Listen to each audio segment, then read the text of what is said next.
Отбелязването на патронния празник на Царибродската гимназия Свети Кирил и Методий започна с поднасянето на цветя пред паметника на светите братия в двора на училището. Цветя в знак на признателност поднесоха директорът на училището Братислав Стаменов, председател на Общинския съвет Цариброд Зоран Джуров, посланикът на Република България в Сърбия Петко Дойков, генералният консул в Ниш Димитър Цанев, Мария Иванов от Трейс Сърбия АД и още няколко делегации от Сърбия и България. Тържествената програма в салона на културния център в присъствието на официални гости, приятели и сътрудници на училището, граждани, ученици и преподаватели започна с химна на българската просвета и култура "Върви, народе възродени" в изпълнение на училищния хор.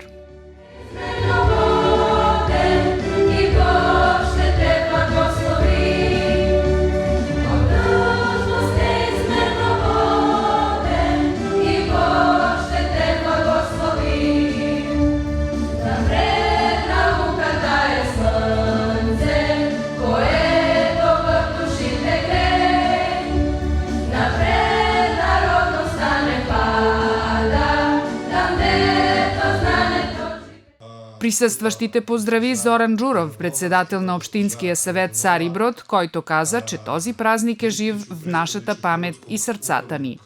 Първото доказателство е старанието на нас царибродчани да имаме съвременни образователни обекти и съоръжения и в последните няколко години бяха цялостно ремонтирани основното училище и гимназията, а от миналата година малчуганите от Жилюша, Белеш и Гойндол могат да използват модерна детска градина и училище.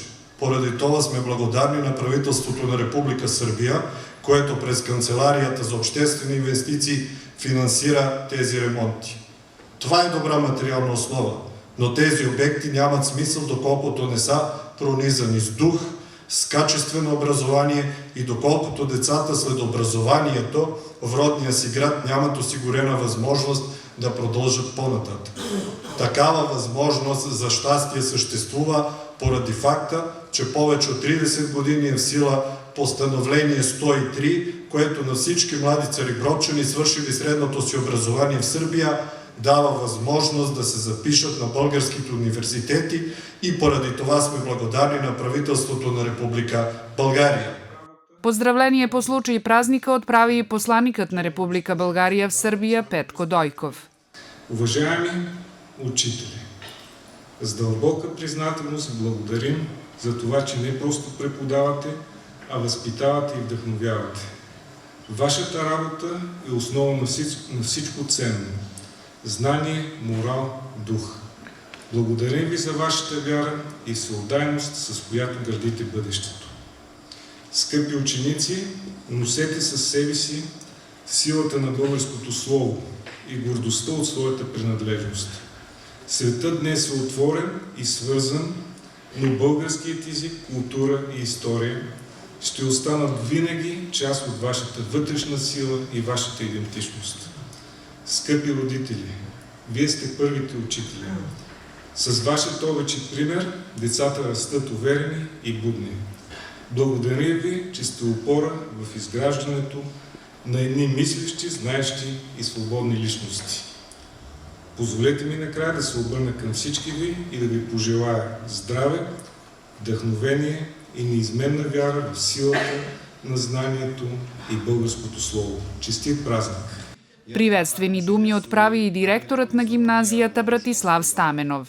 Днес е един особен ден, денят на нашето училище, гимназията Свети Кирил и Методий. Ден, в който даваме почит на светите братя, създатели на славянската писменост и празнуваме силата на знанието, духа и просветата. В този празничен миг си спомняме, че да бъдеш учител не е просто професия. Това е призвание, светла задача и мисия. Особено днес, когато времената са трудни и изпълнени с предизвикателства, когато учебната година често е прекъсвана от стачки, от неуредици, от несигурност. Но въпреки всичко, ние, учителите, не се отказваме. Вярваме в силата на знанието, в упоритостта и вярата в доброто. Вие, учениците, сте нашата надежда и нашето вдъхновение. Вие сте бъдещето на този град и на тази страна. Затова, въпреки трудностите, ние се стремим да ви дадем най-ценното – знанието и умението да мислите, да бъдете свободни и достойни хора. Бе прочетен и поздравителен адрес от името на ректора на Национална спортна академия Васил Левски в София, професор Красимир Петков. В продължение на тържествената програма директорът Стаменов изтъкна учениците с постижения в съревнования по различни предмети, след което връчи и плакети на Весна Бабич и на публичното предприятие Комуналец, които по случай празника се присъждат на служител на училището за изключителен принос в работата, както и на институции, допринесли за развитието на училището и успешното му функциониране като цяло. Последва рецитал, посветен на живота и делото на просветителите, който изнесоха учениците от гимназията. Като признавате само 3 езика и като повелявате други народи и племена да бъдат слепи и глухи. Пояснете ми, Бога за безсилен ли смятате, да Той не може да даде всичко това, или завистлив да не желае, че ние познаваме много народи, които разбират книги и които славят Бога, всеки със своя език. 24 май, деня на българската просвета и култура и на славянската писменост, освен като патронен празник на гимназията, се чества и като официален празник на българското национално малцинство в Сърбия, значима дата за община Цариброд и от няколко години е официален празник в Република Сърбия.